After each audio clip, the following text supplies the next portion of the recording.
사부님, 날씨가 조금 쌀쌀해져서 그런 거예요. 전기차는 원래 그래요. 이게 말이 됩니까? 가족의 생명을 맡기는 자동차를 팔면서 이렇게까지 소비자를 기만해도 되는 겁니까? 여기 중국차 딜러에게 격분하는 러시아의 한 소비자가 있습니다. 그의 절박한 외침은 단순한 항의를 넘어 전 세계 자동차 시장을 뒤흔드는 도화선이 되었습니다. 러시아 자동차 시장을 빠르게 장악하던 중국 자동차가 위기에 처해 있다는 소식이 전해지고 있는데요. 러시아가 전쟁을 일으키자 서방 제재로 인해 글로벌 자동차 기업들이 러시아를 떠났는데, 이에 중국은 이 시장을 집중적으로 공략하여 엄청나게 많은 전기차를 팔아 최고의 실적을 거두었습니다. 특히 한국차의 절반도 안 되는 가격을 내세워 러시아 소비자들의 마음을 사로잡았죠. 하지만 혹독한 러시아의 겨울이 진실을 드러냈습니다. 영하 30도의 추위 속에서도 완벽하게 작동하던 한국차와 달리 중국차의 치명적인 결함이 하나둘 드러나기 시작한 것입니다. 결국 영국, 러시아를 비롯한 세계 각국의 보험사들이 중국차 보험 가입을 전면 중단하기 시작했고, 해외 중국 전 시장들은 속속 문을 닫고 있는 상황인데요. 도대체 무슨 일이 있었던 걸까요? 저는 모스크바에 살고 있는 평범한 회사원 드미트리입니다. 아내와 5살 된 딸아이를 둔 35살의 가장이죠. 국제무역회사에서 일하며 안정적인 삶을 살고 있다고 자부했습니다. 하지만 제 인생이 이렇게 바뀔 줄은 몰랐습니다. 단 한 번의 선택이 제 삶을 완전히 뒤흔들어 놓을 거라고는 상상도 못했어요. 매일 아침 지하철역까지 걸어가는 제 발걸음은 무거웠습니다. 러시아의 경제 상황이 악화되면서 회사에서도 긴축이 시작됐고, 연말 보너스는 물 건너간 지 오래였죠. 물가는 치솟고 있었지만 월급은 제자리였습니다. 육아 휴직 중인 아내 때문에 저희 가족의 생계는 오롯이 제 어깨에 달려 있었어요. 퇴근길 지하철에서 스마트폰으로 뉴스를 보던 중이었습니다. 유가가 또 올랐다는 기사가 제 눈에 들어왔죠. 매달 나가는 기름값이 제 월급을 갉아먹고 있었습니다. 10년 된 중고차를 타고 출퇴근하는 일도 이제는 부담스러워졌어요. 여보, 이번에는 전기차는 어때요? 기름값도 아낄 수 있잖아요. 저녁 식사 후 설거지를 하던 아내가 조심스럽게 말을 꺼냈습니다. 소파에 앉아 태블릿으로 육아 블로그를 보던 아내의 눈이 반짝였어요. 맞는 말이었죠. 전기차라면 매달 나가는 기름값을 크게 줄일 수 있을 것 같았습니다. 근데 전기차가 좀 비싸지 않나? 요즘은 중국 전기차도 많이 좋아졌대요. 가격도 한국차의 반값이래요. 아내의 말에 저는 귀가 솔깃해졌습니다. 당장 인터넷으로 찾아보니 정말 가격 차이가 컸어요. 한국 전기차들은 품질이 좋다는 건 알았지만 제 월급으로는 너무 벅찼습니다. 다음 날 회사에서 점심을 먹던 중 동료 이반이 제게 말을 걸었습니다. 이반은 3년 전부터 한국차를 몰고 다니는 자동차 마니아였죠. 드미트리, 새 차 알아본다면서? 난 현대차 산 지 3년 됐는데 아직도 최고야. 겨울에도 문제없고 AS도 빠르고. 글쎄, 이반, 나한텐 좀 비싸서 중국차도 보고 있어. 이반의 표정이 순식간에 심각해졌습니다. 중국차? 가격은 싸지만 겨울에 고생할걸. 우리나라 겨울이 얼마나 혹독한지 알잖아. 영하 20도에서도 멀쩡한 차를 골라야 해. 그래도 요즘 중국차가 많이 좋아졌다던데. 드미트리, 내 말 좀 들어봐. 차는 단순한 이동수단이 아니야. 내 가족의 안전이 달린 문제라고. 하지만 저는 이반의 충고를 귀담아 듣지 않았습니다. 대신 퇴근길 지하철역에서 본 중국차 광고가 자꾸 머릿속을 맴돌았죠. 한국차의 절반도 안 되는 가격에 비슷한 성능이라니 너무나 매력적이었습니다. 토요일 오전, 저는 아내와 함께 모스크바 시내의 한 자동차 전시장을 찾았습니다. 밝은 조명 아래 반짝이는 신차들이 줄지어 서 있었죠. 그곳에서 장 리우라는 중국인 딜러를 만났습니다. 단정한 정장 차림의 그는 처음부터 끝까지 미소를 잃지 않았어요. 드미트리님, 정말 현명한 선택을 하셨네요. 이 차는 최신 기술이 모두 들어간 프리미엄 전기차입니다. 한국차와 비교해도 전혀 뒤지지 않아요. 장리우는 차의 장점을 하나하나 열정적으로 설명했습니다. 15인치 터치스크린, 레벨2 자율주행 기능, 400km 주행거리, 모든 것이 완벽해 보였죠. 특히 가격을 듣는 순간 제 마음은 이미 기울어져 있었습니다. 이 가격에 이런 차는 없습니다. 실제로 한국 소비자들도 우리 차를 선호하기 시작했다고 하더라고요. 지금이 기회예요. 이 가격은 이번 달까지만 유지됩니다. 물론 그의 말이 과장되어 있다는 걸 어렴풋이 느꼈습니다. 하지만 저는 그 달콤한 말에 귀가 솔깃해졌죠. 시승을 해보니 조용하고 부드러웠습니다. 딸아이도 넓은 뒷좌석이 마음에 든다며 좋아했어요. 집으로 돌아가는 길에 아내가 조심스럽게 물었습니다. 여보, 정말 중국 차로 할 거예요? 이반 씨가 한국 차가 좋다고 했잖아요. 러시아 겨울이 얼마나 추운데. 걱정 마. 요즘 중국 차도 많이 좋아졌대. 게다가 이 가격이면 우리한테 딱이야. 이반이 말한 한국 차는 우리 형편으로는 너무 비싸. 다음 주 월요일 점심시간에 전시장을 다시 찾았습니다. 장리우는 준비해온 계약서를 내밀었죠. 은행 대출도 그가 소개해준 곳에서 쉽게 받을 수 있었습니다. 수입과 지출을 계산해보니 매달 갚아야 할 할부금이 부담스럽진 않았어요. 사인하시죠, 드미트리님. 곧 겨울이 다가오는데 전기차 수요가 늘면서 가격이 오를 수 있어요. 지금이 가장 좋은 기회입니다. 그렇게 저는 계약서에 서명했습니다. 장리우는 환한 미소를 지으며 차 키를 건넸고 저는 제가 현명한 선택을 했다고 믿었죠. 첫 시동을 걸며 느낀 조용한 엔진 소리가 마음에 들었습니다. 하지만 그때는 몰랐습니다. 제 선택이 얼마나 큰 대가를 치르게 될지를. 러시아의 혹독한 겨울이 저희 가족에게 어떤 시련을 안겨줄지, 그리고 그 시련이 생각보다 훨씬 빨리 찾아올 거라는 것도 말이에요. 새 차를 받아든 그날, 저는 마치 아이처럼 들떠 있었습니다. 전시장에서 집으로 돌아오는 길이 이렇게 설렜던 적이 있었을까요? 반짝이는 실버 컬러의 차체, 새 차 특유의 깔끔한 향기, 조용히 달리는 전기차의 주행감까지 모든 것이 완벽해 보였습니다. 주차장에 차를 세우자 아내와 딸아이가 마중을 나왔습니다. 딸아이는 뒷좌석에 올라타 이것저것 만지며 신이 났고 아내도 새 차의 깔끔한 실내를 보며 만족스러워했죠. 여보, 생각보다 넓네요. 이 정도면 주말에 시골 부모님 댁도 편하게 다녀올 수 있겠어요. 아내의 말에 저는 뿌듯한 미소를 지었습니다. 장리우가 말했던 대로였어요. 이 정도 차를 이 가격에 산 것은 정말 현명한 선택이었다고 자부했습니다. 아빠, 이 차는 로봇처럼 스스로 움직이는 거예요? 딸아이가 호기심 어린 눈으로 물었습니다. 저는 운전석에 앉아 딸아이에게 차의 기능들을 설명해 주었죠. 터치스크린을 조작하며 음악을 틀었더니 맑은 음질의 노래가 흘러나왔습니다. 다음 날은 주말이라 가족과 함께 첫 장거리 주행에 나섰습니다. 모스크바 교외의 한 공원으로 향하는 길이었죠. 고속도로에서 자율주행 기능을 켜자 차가 알아서 속도를 조절하고 차선을 유지했습니다. 와, 이게 바로 미래의 자동차구나. 운전대를 잡고 있으면서도 마음이 한결 편했습니다. 뒷좌석에서는 딸아이가 좋아하는 만화 영화를 틀어주었고 아내는 조수석에서 평화로운 표정으로 창밖을 바라보고 있었죠. 공원에 도착해서 점심을 먹은 후 아내가 충전소를 찾아보자고 했습니다. 내비게이션으로 검색하니 근처에 충전소가 있었고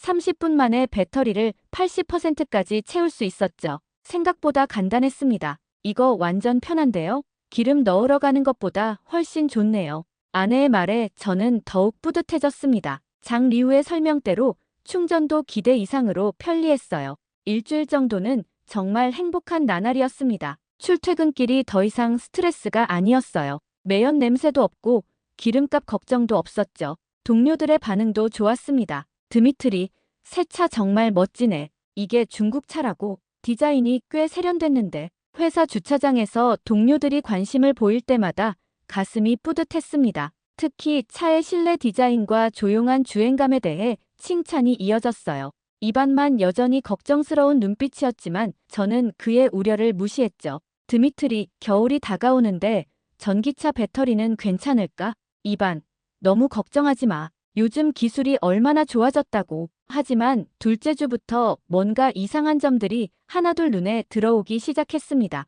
처음에는 사소한 것들이었어요. 차량 내비게이션이 가끔 멈추거나 터치스크린의 반응이 느려지는 정도였죠. 아마 소프트웨어 업데이트가 필요한가 보네요. 장리우에게 전화했더니 그는 여전히 친절한 목소리로 대답했습니다. 걱정 마세요, 드미트리님. 곧 무선 업데이트가 있을 예정입니다. 그때 자동으로 해결될 거예요. 혹시 스마트폰을 여러 대 연결하셨나요? 그러면 가끔 그럴 수 있거든요. 며칠을 기다렸지만 업데이트는 오지 않았습니다. 대신 새로운 문제가 나타났어요. 가끔 에어컨이 제멋대로 꺼지기도 하고 후방 카메라가 잘 작동하지 않는 날도 있었습니다. 주차할 때마다 불안해지기 시작했죠. 여보, 이거 좀 이상하지 않아요? 새 차인데 후방 카메라가 자꾸 안 되면 위험할 것 같아요. 아내의 말에 저는 애써 웃으며 대답했습니다. 괜찮아. 새로운 기술이라 적응 기간이 필요한 거야. 조금만 더 지나면 나아질 거야.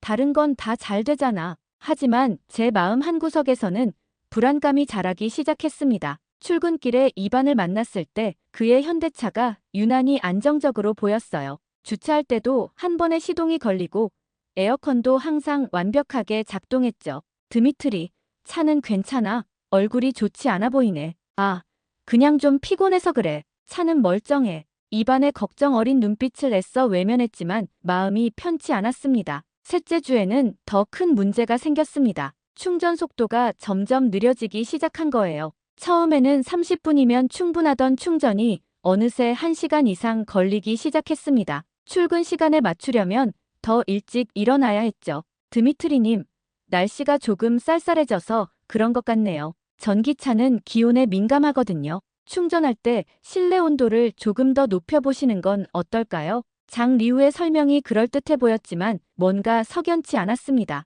아직 초가을이라 그렇게 춥지도 않은데 말이죠. 인터넷을 찾아보니 비슷한 증상을 겪는 사람들이 꽤 있었습니다. 이게 나만 겪는 문제가 아니란 말이야. 게시판에는 비슷한 불만들이 잔뜩 올라와 있었습니다. 충전 속도 저하, 배터리 효율 감소, 전자장비 오작동. 마치 제 차의 증상을 그대로 설명한 것 같았어요. 마음 한구석에서 후회가 스멀스멀 피어올랐지만 저는 여전히 제 선택을 정당화하려 했습니다. 적어도 한동안은요. 아직 차를 산 지 한 달도 안 됐는데 뭔가 잘못된 걸 인정하고 싶지 않았거든요. 그러던 어느 날 아침 주차장에서 시동을 걸려는데 차가 반응하지 않았습니다. 디스플레이는 켜졌지만 주행 모드로 전환되지 않았어요. 뒤에서 경적을 울리는 소리가 들렸고 저는 식은땀을 흘리며 여러 번 시도했습니다. 제발, 제발 부탁이야. 뒤에서는 이미 짜증 섞인 목소리가 들려왔습니다. 아침부터 뭐 하는 거예요? 빨리 좀 비켜주세요. 다행히 5번째 시도에서 시동이 걸렸지만 그날은 내내 불안했습니다. 이게 시작일 뿐이라는 걸, 더 큰 문제가 다가오고 있다는 걸 어렴풋이 느꼈죠. 퇴근 후 주차장에서 이반을 만났습니다. 그의 표정이 평소보다 더 걱정스러워 보였어요. 드미트리, 오늘 아침에 시동 안 걸린 거 봤어. 이제 겨울도 다가오는데 정비소에 한번 가보는 게 어때? 저는 말없이 고개를 끄덕였습니다. 하지만 그때까지만 해도 저는 제가 마주하게 될 진짜 시련의 크기를 전혀 알지 못했습니다. 러시아의 혹독한 겨울이 제게 어떤 시험을 준비하고 있는지도 말이에요. 모스크바의 아침 공기가 제법 쌀쌀해지기 시작했습니다. 아파트 주차장에 내려가면서 저는 차 키를 손에 꼭 쥐었습니다. 요즘은 시동이 걸릴 때까지 마음을 졸여야 했거든요. 며칠 전부터 시동이 걸리는 시간이 점점 길어지고 있었습니다. 제발, 오늘은 한 번에 시동이 걸리기를. 다행히 오늘은 3번 만에 시동이 걸렸습니다. 하지만 엔진 경고등이 켜져 있었죠. 어제도, 그제도 그랬습니다. 장 리우에게 전화했지만 돌아오는 대답은 늘 같았어요. 드미트리님, 센서가 예민한 것뿐입니다. 날씨가 조금 쌀쌀해져서 그런 거예요. 전기차는 원래 그래요. 출근길 신호등 앞에서 멈췄을 때였습니다. 갑자기 디스플레이가 깜빡이더니 꺼져버렸어요. 에어컨도, 음악도 모두 멈췄죠. 뒷차의 경적 소리에 깜짝 놀라 허둥지둥 제 시동을 걸었습니다. 회사에 도착해서 주차를 하는데 이반이 다가왔습니다. 그의 표정이 심각해 보였어요. 드미트리, 차에서 이상한 소리 안 나? 아까 주차할 때 보니까 뭔가 불안정해 보이던데. 괜찮아. 그냥 날씨 때문이겠지. 하지만 이반의 말이 계속 신경 쓰였습니다. 점심시간에 용기를 내어 회사 근처 정비소를 찾았죠. 정비소장 미하일은 차를 꼼꼼히 살펴보더니 고개를 절레절레 저었습니다. 드미트리 씨, 이 차 전기 시스템에 문제가 있네요. 배터리 관리 시스템이 제대로 작동하지 않아요. 부품을 교체해야 할 것 같은데 비용이 얼마나 들까요? 최근 이 중국 브랜드 차량들의 결함 신고가 너무 많아서요. 수리를 기다리는 차가 수십 대에 이릅니다.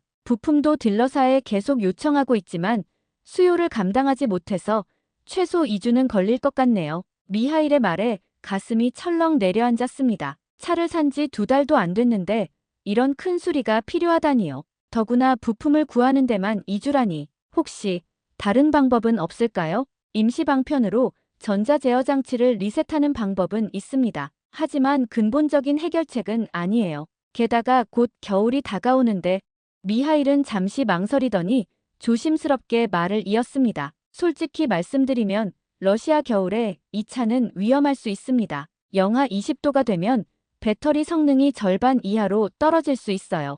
브레이크 시스템도 불안정해 보이는데 저는 그 자리에서 장 리우에게 전화를 걸었습니다. 하지만 그의 태도는 여전했죠. 드미트리님, 일반 정비소에서는 우리 차를 잘 모릅니다. 공식 서비스 센터로 오세요. 그럼 언제 갈 수 있죠? 아, 죄송하지만 현재 예약이 밀려 있어서 3주 후에나 가능할 것 같네요. 퇴근 후 집으로 가는 길이었습니다. 차 안의 온도가 갑자기 확 올라갔다가 내려가기를 반복했어요. 온도 조절 버튼을 눌러봤지만 반응이 없었습니다. 창문을 열어두고 운전할 수밖에 없었죠. 아내가 걱정스러운 목소리로 물었습니다. 여보, 이러다가 정말 큰 문제 생기는 거 아닐까요? 애기도 자주 태우고 다니는데 그래도 어쩌겠어. 이미 할부금도 나가고 있는데. 그날 밤 저는 인터넷을 뒤지기 시작했습니다. 비슷한 문제를 겪는 사람들의 후기를 찾아보았죠. 놀랍게도 수많은 불만 사례가 있었습니다. 겨울에 배터리가 완전히 방전되어 도로에서 멈춰섰다. 브레이크가 갑자기 말을 듣지 않았다. 수리 비용이 너무 비싸서 차를 그냥 방치해두고 있다. 식은땀이 났습니다. 이런 글들을 보니 미하일의 경고가 더욱 현실감 있게 다가왔어요. 그때 이반에게서 문자가 왔습니다. 드미트리, 내일 점심때 잠깐 볼 수 있을까? 중요한 얘기가 있어. 다음 날 점심, 이반은 자신의 지인이 운영하는 한국차 서비스 센터 이야기를 꺼냈습니다. 거기 가서 한번 상담이라도 받아봐. 최소한 내 차가 얼마나 위험한지는 알 수 있을 거야. 하지만 그의 말이 끝나기도 전에 제 차에서 경보음이 울리기 시작했습니다. 주차장에 달려가 보니 아무 이유 없이 경적이 울리고 있었어요. 비상등도 제멋대로 깜빡였죠. 직원들이 하나둘 모여들었고 저는 얼굴이 화끈거렸습니다. 결국 배터리를 분리해야만 경적 소리를 멈출 수 있었어요. 그제야 저는 진짜 문제가 시작됐다는 것을 실감했습니다. 이반, 그 서비스 센터. 주소 좀 알려줄래? 이반의 눈빛이 안도감으로 바뀌었습니다. 하지만 우리는 몰랐습니다. 이게 빙산의 일각에 불과하다는 것을, 진짜 시련은 이제부터 시작이라는 것을. 열흘 전부터 날씨 예보는 연일 한파 소식을 전했습니다. 러시아의 초겨울이 시작된 것이죠. 아침이면 차 유리창에 성해가 하얗게 내렸고 도로는 점점 미끄러워졌습니다. 주차장으로 향하는 제 발걸음은 그 어느 때보다 무거웠습니다. 아침 6시, 평소보다 30분 일찍 주차장에 내려갔습니다. 요즘은 시동이 걸리는데 시간이 오래 걸렸기 때문이에요. 시동 버튼을 누르자 차량 디스플레이가 깜빡이더니 이내 꺼져버렸습니다. 다시 눌러보았지만 반응이 없었죠. 이럴 순 없는데. 배터리 잔량은 50% 정도였습니다. 어제 저녁에 확인했는데도 이상하게 줄어들어 있었어요. 한숨을 쉬며 장 리우에게 전화를 걸었습니다. 아, 드미트리님, 날씨가 많이 추워져서 그런 것 같네요. 혹시 차량을 외부에 주차하셨나요? 아파트 지하 주차장인데요. 배터리가 절반이나 남았는데 시동이 걸리지 않아요. 전기차는 기온이 낮으면 배터리 효율이 떨어질 수 있습니다. 실내 온도를 더 높게 설정해 보시는 건 어떨까요? 답답한 마음에 아내에게 전화했습니다. 아내는 곧장 대리운전을 불러 제가 회사에 갈 수 있게 도와주었죠. 그날 오후 서비스 센터를 찾아갔습니다. 드미트리님, 배터리 관리 시스템에 문제가 있네요. 하지만 지금 같은 문제로 수리를 기다리는 차량이 너무 많아서 서비스 매니저의 말에 속이 타들어갔습니다. 수리 예약은 한 달 뒤에나 가능하다고 했어요. 게다가 비용도 만만치 않았습니다. 이런 문제가 계속 발생할 수 있습니다. 특히 날씨가 더 추워지면 다음 날 아침, 다행히 시동은 걸렸지만 차량 상태는 불안정했습니다. 히터가 제대로 작동하지 않아 차 안은 얼음장처럼 차가웠고 창문은 자꾸 성에가 끼었죠. 와이퍼도 뻑뻑하게 움직였습니다. 회사에 도착하자마자 보험사에서 연락이 왔습니다. 담당자의 목소리가 심각했어요.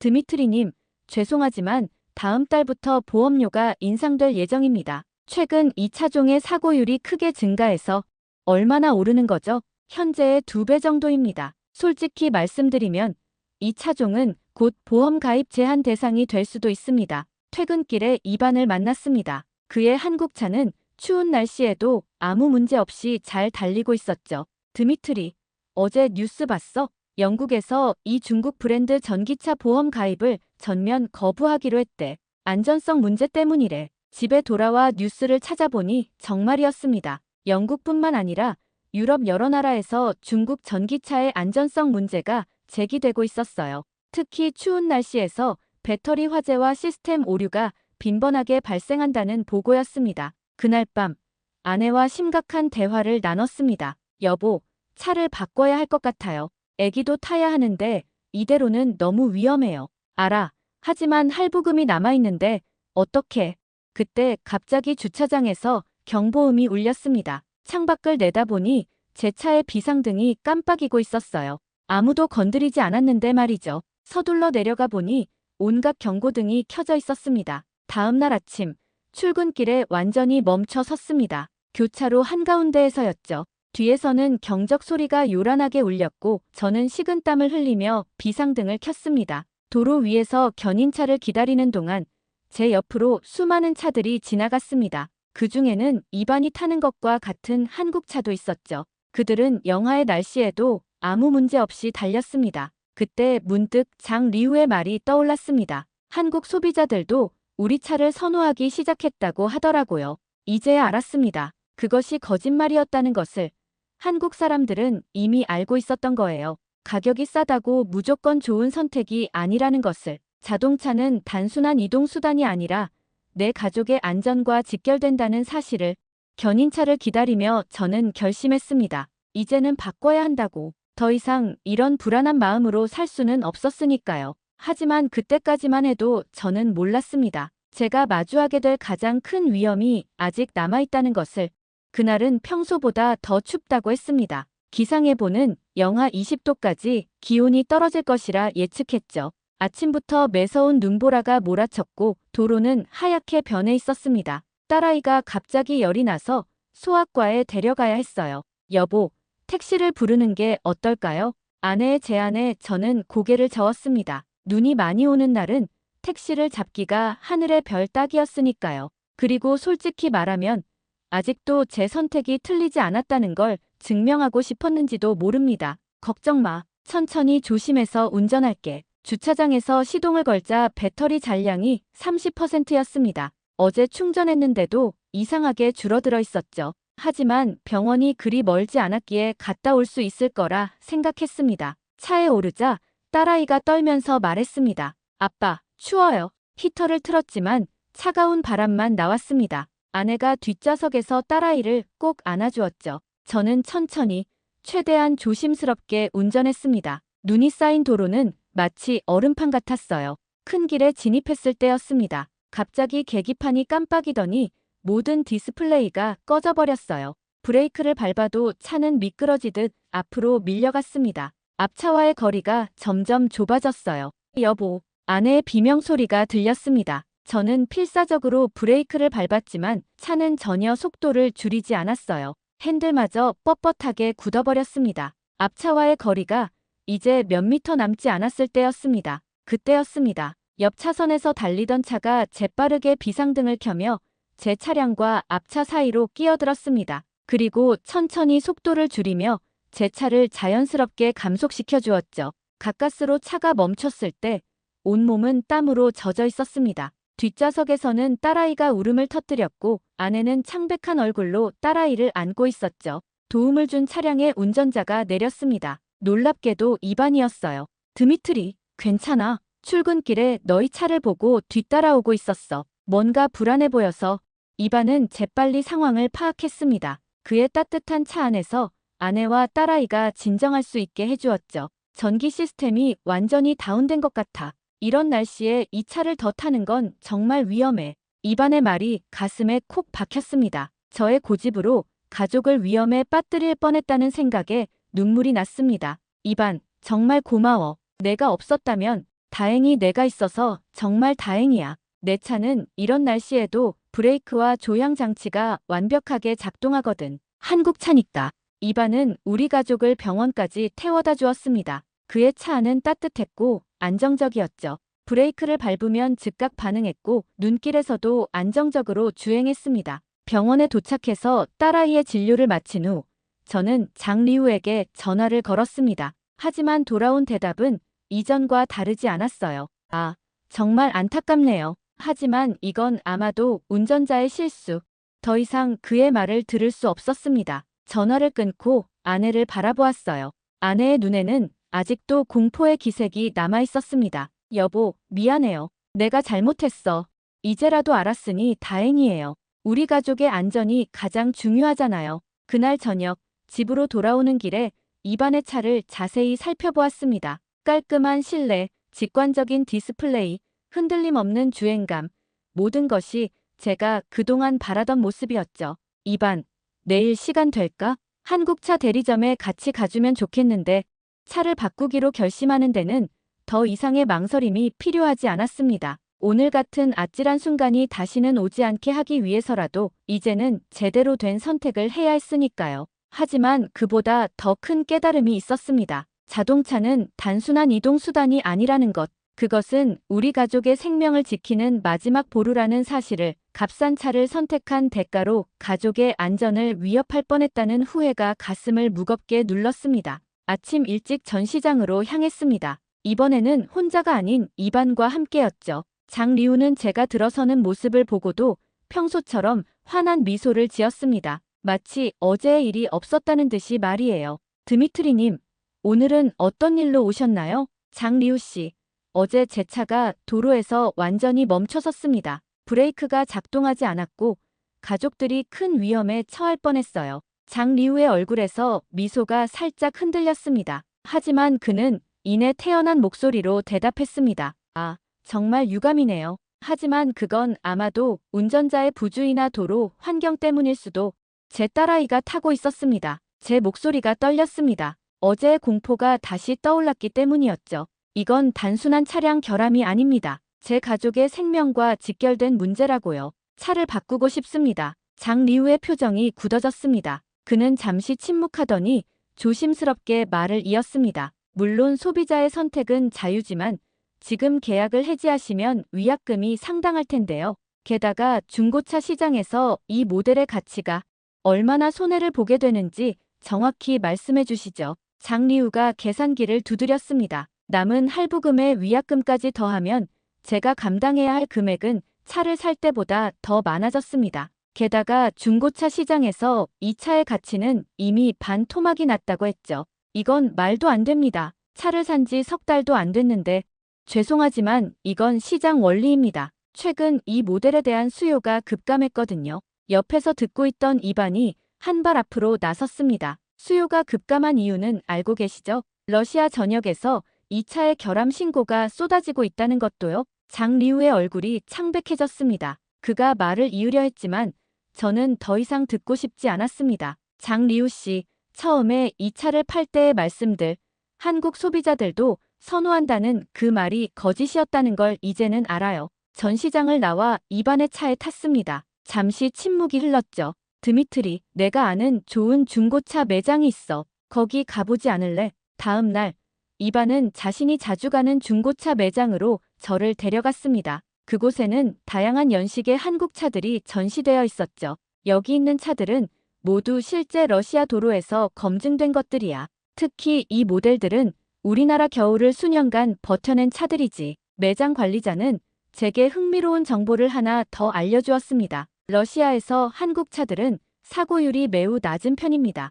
그래서 보험사들도 한국 차는 보험료를 상대적으로 저렴하게 책정하고 있죠. 특히 이 모델은 연간 보험료가 다른 수입차의 절반 수준입니다. 이반의 추천으로 3년 된 한국차에 시승을 해보았습니다. 처음 탑승했을 때부터 느낌이 달랐습니다. 중고차임에도 시트에 안정감이 살아있었고 시동을 걸자 조용하면서도 힘찬 엔진음이 울렸죠. 이 차는 스마트폰으로 원격 시동이 가능합니다. 추운 날 미리 시동을 걸어두면 따뜻하게 데워진 차를 타실 수 있죠. 중고차 매장의 전문가가 차량의 첨단 기능들을 설명해 주었습니다. 이 버튼을 누르면 차량 주변 360도를 한눈에 볼 수 있는 서라운드 뷰가 나옵니다. 주차가 훨씬 쉬워지죠. 전방 충돌 방지 시스템은 위험 상황을 미리 감지해서 사고를 예방합니다. 특히 러시아의 혹한기에도 이런 안전 기능들이 완벽하게 작동한다는 게 핵심이에요. 설명을 들으며 시승을 해보니 이전에 타던 차와는 완전히 달랐습니다. 눈이 쌓인 도로에서도 차선 이탈 경보 시스템이 정확하게 작동했고 앞차와의 간격도 자동으로 유지되었습니다. 여보, 이거 정말 신기하지 않아요? 이런 기능들이 있었다면 그때 그런 위험한 상황은 없었을 텐데. 아내의 말에 가슴이 찡했습니다. 첨단 기술이 단순한 편의를 넘어 가족의 안전을 지켜준다는 사실이 이제야 진정으로 와닿았습니다. 입안이 덧붙였습니다. 나도 이 모델 타본 적 있는데 정비도 간단하고 부품값도 합리적이야. 무엇보다 보험료 부담이 적어서 장기적으로 봤을 때 훨씬 경제적이지. 집으로 돌아와 아내와 진지한 대화를 나눴습니다. 우리 집 형편으로는 꽤 큰 금액이었지만 가족의 안전을 위해서는 감당해야 할 대가라고 생각했습니다. 여보, 우리 정말 힘들겠지만 가족의 안전을 위해 이번에는 제대로 된 선택을 하고 싶어요. 아내는 따뜻하게 미소 지었습니다. 이제야 정말 우리 가족을 생각하는 결정을 하시는 것 같네요. 귀가 길 중국차 전시장 앞을 지나치며 창밖을 바라보았습니다. 장리우는 텅 빈 전시장에서 혼자 서류를 정리하고 있었죠. 그의 어깨가 무겁게 처져 있었습니다. 아마도 그도 알고 있었을 겁니다. 이제 더 이상 싼 가격만으로는 소비자들을 설득할 수 없다는 것을. 1년이 지났습니다. 제 선택이 옳았다는 것을 매일매일 실감하고 있었죠. 3년 된 중고 한국차였지만 러시아의 혹독한 겨울을 거뜬히 이겨냈습니다. 영하 30도의 날씨에도 시동이 한 번에 걸렸고 브레이크는 언제나 완벽하게 작동했습니다. 아침 뉴스를 보다가 깜짝 놀랐습니다. 러시아 최대 보험사들이 중국 전기차에 대한 보험 가입을 전면 중단한다는 소식이었어요. 최근 1년간 중국 전기차의 사고율이 타 브랜드 대비 5배 이상 높은 것으로 조사되었습니다. 특히 혹한기 사고가 급증하면서 더 이상 보험 인수가 어렵다는 게 보험업계의 입장입니다. 그 아래에는 더 충격적인 기사가 이어졌습니다. 중국 최대 전기차 업체 글로벌 시장서 큰 타격, 한국 시장 진출 시도 연이은 실패, 한국 소비자들의 싸늘한 반응, 가격이 싸다고 무조건 좋은 차가 아니다. 중국 전기차, 재고 물량 수만 대 적체, 공장 가동 중단 사태, 특히 한국의 자동차 전문가 인터뷰가 눈에 띄었습니다. 한국 소비자들은 이미 수년 전부터 중국차의 품질 문제를 인식하고 있었습니다. 단순히 가격이 저렴하다고 해서 안전과 신뢰성을 포기하지 않았죠. 이제 전 세계가 한국 소비자들의 선택이 옳았다는 것을 깨닫고 있습니다. 출근길에 이반을 만났습니다. 그는 여전히 3년 전에 구입한 한국차를 타고 다녔죠. 드미트리, 요즘 중국이 난리 났다더라. 러시아뿐만 아니라 유럽, 중동에서도 전시장들이 문을 닫고 있대. 점심시간에 회사 근처 식당에 갔다가 장리우를 마주쳤습니다. 그는 텅 빈 전시장의 마지막 짐을 정리하고 있었어요. 아, 드미트리님, 결국 폐점하게 되었습니다. 본사에서도 철수 결정이 났어요. 재고가 너무 많이 쌓여서. 장리우는 한숨을 쉬며 말을 이었습니다. 사실 처음부터 알고 있었습니다. 한국 시장에서 우리 차가 전혀 팔리지 않았다는 것도, 한국 소비자들이 왜 우리 차를 선택하지 않는지도.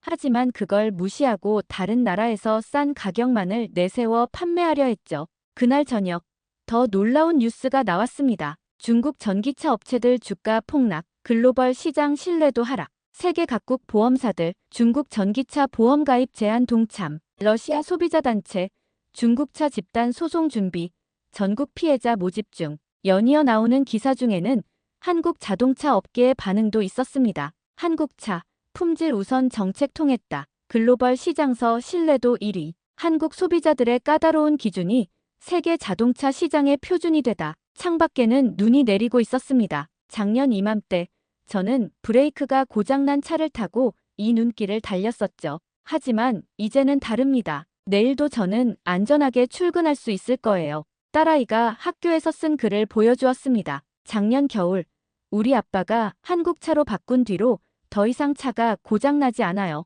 이제 아침마다 학교에 늦을 걱정도 없고 엄마도 더 이상 걱정하지 않아요. 창밖에 눈을 바라보며 생각했습니다. 한국 소비자들은 단순히 싼 차가 아닌 좋은 차를 선택했던 거예요. 수십 년간 자동차 강국의 자부심으로 키워온 그들의 안목이 결국 전 세계 소비자들의 생명을 지켜준 셈이었습니다. 이제 세계가 알게 되었습니다. 가격이 아닌 가치를 보는 한국 소비자들의 눈높이가 왜 세계 최고 수준인지를, 그리고 그들의 선택이 결국 옳았다는 것을